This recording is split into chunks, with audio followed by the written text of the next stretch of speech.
Now I'm in Stirling and I'm going to be heading towards Scarborough Beach. Now this red path in front of me, the asphalt path, that would take me north alongside the freeway. Whereas what I'm going to do is take this bridge over the freeway and the railway line, and there's lots and lots of lanes of traffic here.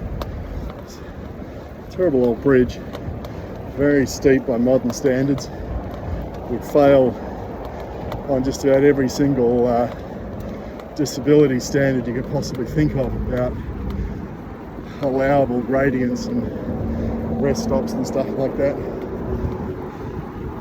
So I'm passing over about 12 lanes of car traffic and 2 railway lines.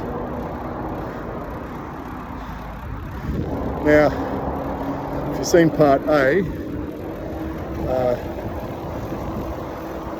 what I'm doing here is I'm going to retrace my steps. Now, my issue with one issue with this principal shed path,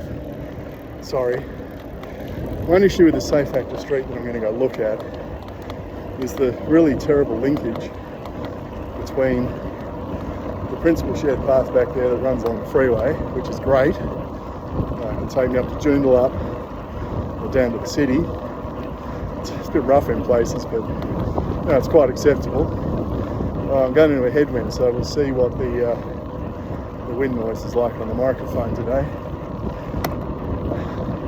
So I discovered on part A that I turned too soon coming in this direction and missed the street.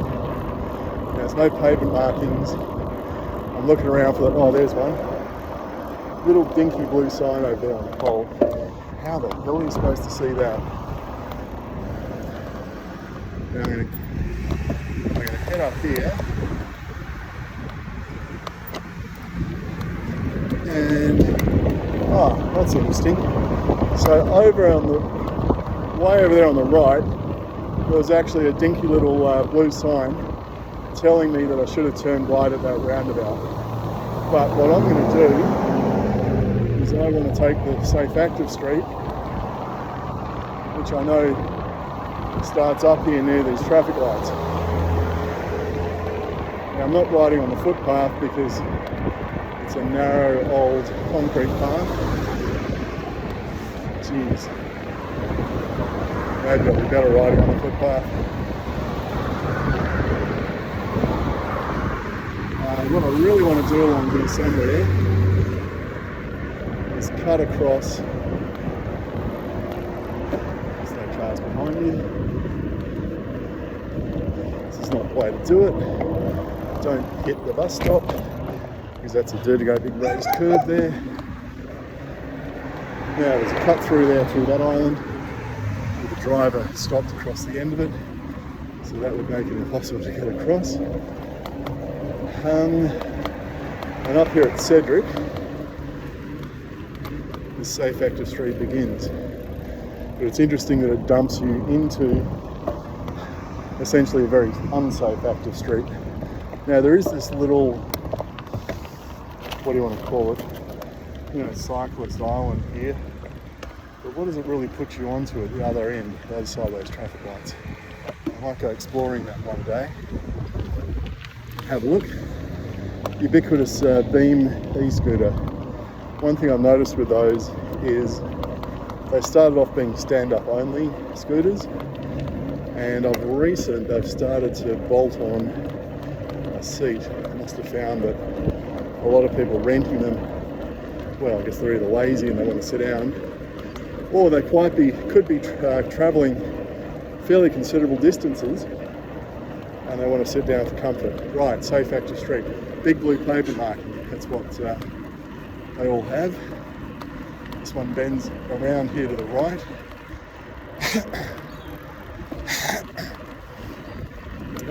Bike symbol. No, I don't see many of them around. The formalised parking here on the left. You can see the street's got a bit of a zigzag to it, but they haven't used red asphalt and black asphalt to really narrow the street visually and to formalise the parking. Because what they could have done has actually made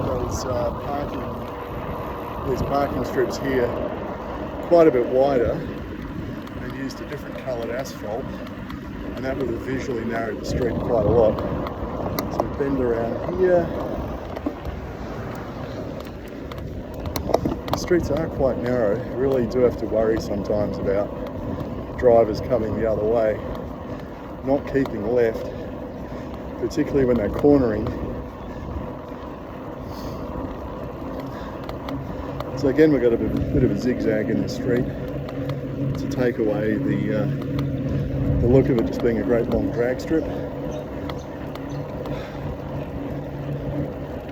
And formalised the parking again here on the left. And they've put islands in, I guess, to stop people trying to overtake down the left perhaps. You know, drivers are impatient in a hurry. They're not using different colours asphalt. They do in some places where it's very inconsistent. Now there's a bit of a cushion here. They've actually got one of those kind of plastic speed humps on either side of the intersection. Now here though, they've used red asphalt. So why use it here, but not back there? This is outside of school.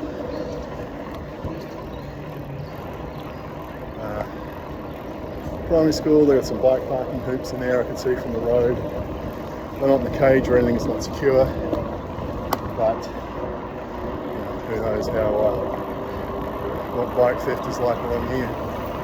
So again, they've got red asphalt on the side. You can see they've got the fake brick down the middle and speed humps. Now that fake brick, it's just concrete that they've covered in a red brick like textured stuff. So here, go straight across, tool repair station and pump on that corner. Frankly, I would put those at schools. I think they're a waste of time in a park like this. School kids are probably going to need them more than anyone else. The other thing is, if you put them at a school, at least they've got visual security or surveillance, at least during school hours, so they're not going to get smashed up and vandalised and broken and all the rest of it. So I did pass a pump the other day where someone had completely snapped it off. Okay, back in the safe active street. You can see again they haven't used the red asphalt here to differentiate the parking. The street, it bends a little bit, snakes back and forth somewhat, but really not dramatically. Some of the other streets I've had a look at, the bends are a lot more dramatic, and I think they're more effective at slowing down drivers. One thing I did get from reading the evaluation report for this is vehicle speeds dropped, but not hugely, and nowhere near 30 kilometres an hour. They're all significantly faster, and I think part of that's possibly the terrain. Yes, I am panting.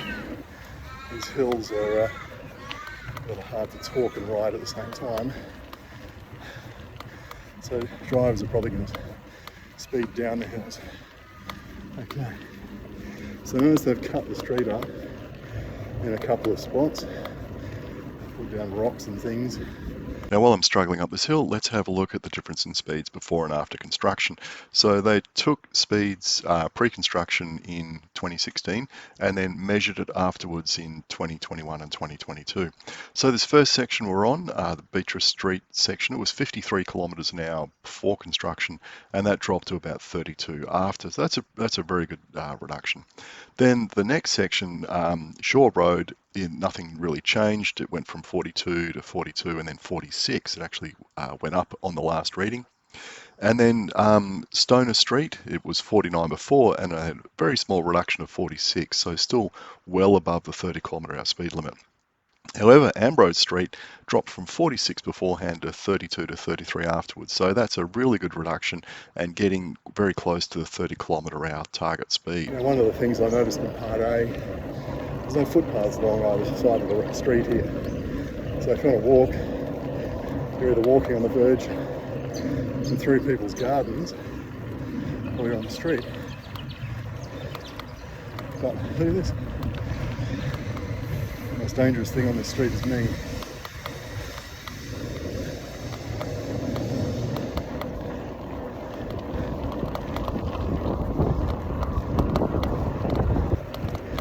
So that's the kind of thing you get when you chop these streets up, reduce the speed of vehicles. You can stroll down the street with a kid, not worry about getting bowled over by a speeding car. That's how life in suburbia should be. Right, another blocked off street. There's quite a few big rocks there.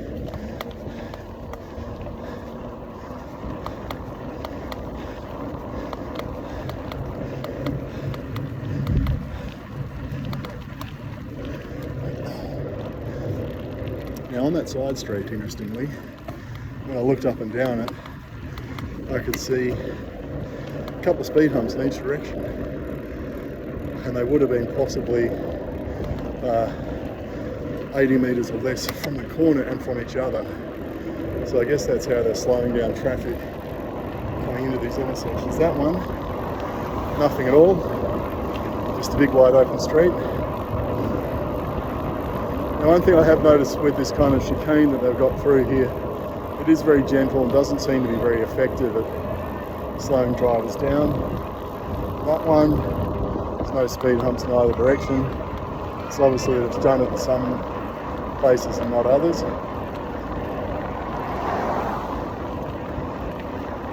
Again, they haven't used the different coloured asphalt through here. No speed humps in that one either.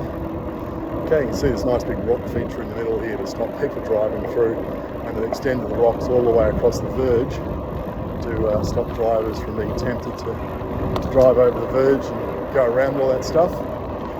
Given the lack of vehicles on the street, it's probably very effective. There's a speed hump to my left, but not to the right. It's just a one. So along here we do have a footpath on the left. It's the first one I've seen. And the footpath over there on the right outside the church. So maybe this is where the footpaths start. Maybe they just extend back from the beach a certain distance and then they just fizzle out. Right, this is a pretty busy intersection here. Really struggled through it coming up the hill. Hopefully downhill is going to be a bit better. Look, and a driver going up over the curb. I guess that's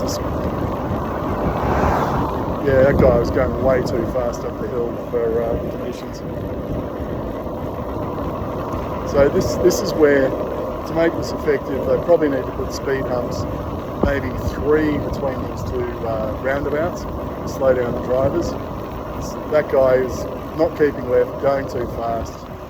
Definitely a risk of a head-on collision there. Right, through here, I think there's a school at the bottom. Don't know. So they've really narrowed that right down. And I can see a lot of black tyre scrubbing on the curves, which indicates to me, a lot of drivers going too fast and overrunning the corners and scrubbing their tyres on the concrete.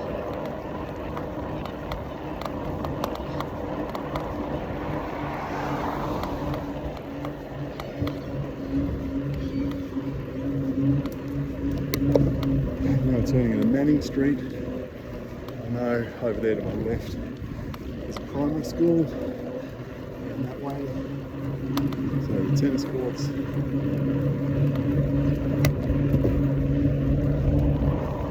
Oval of some sort. No, it's a footy oval on the other side. There's blue hard-based tennis courts there as well. It's quite good.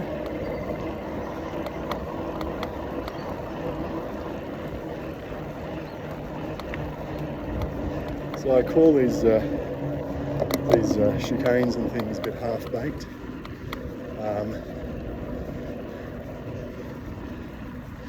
You know, they're not severe enough to really slow drivers down.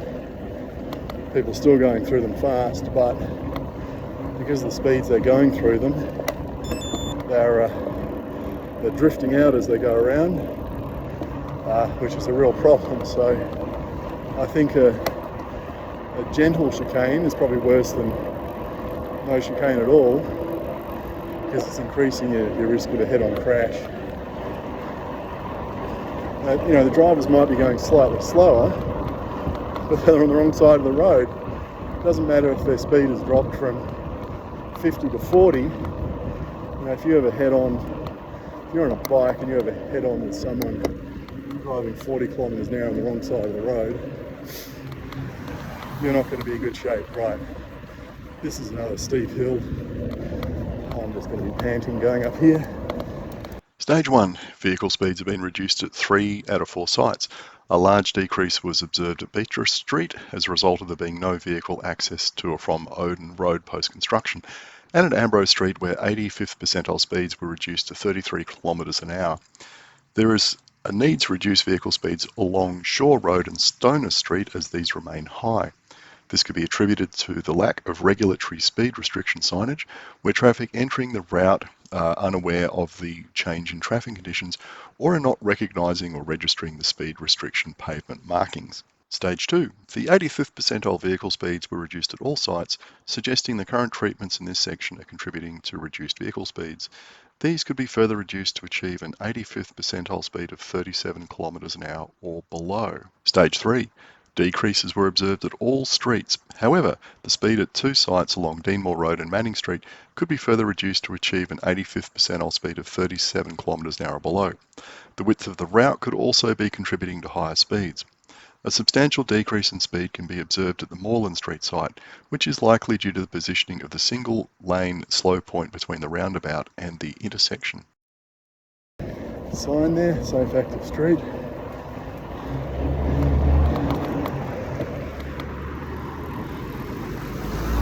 Alright, and here we are at the end. Now I just need to find my way down to the beach and make a well-earned coffee. So, how would I summarise that? Well, quite a few hills. Good if you want a leg workout doing hills. Yeah. Also good if you got an e-bike. Just make those hills go away. Connectivity wise here it's a little bit, well, pretty hopeless really. Although, you know, obviously the beach is right in front of me and I'll find my way to it soon enough. But I really do think the way they built those chicanes with railings and stuff, it's too gentle. It needs to be more brutal to really properly slow drivers down, and a truckload more speed humps. You know, like it says in the Austroads summary report, summary thing they did, every 80 to 100 metres, which will probably mean another 30 or 40 speed humps along that entire route. Alright, that'll do.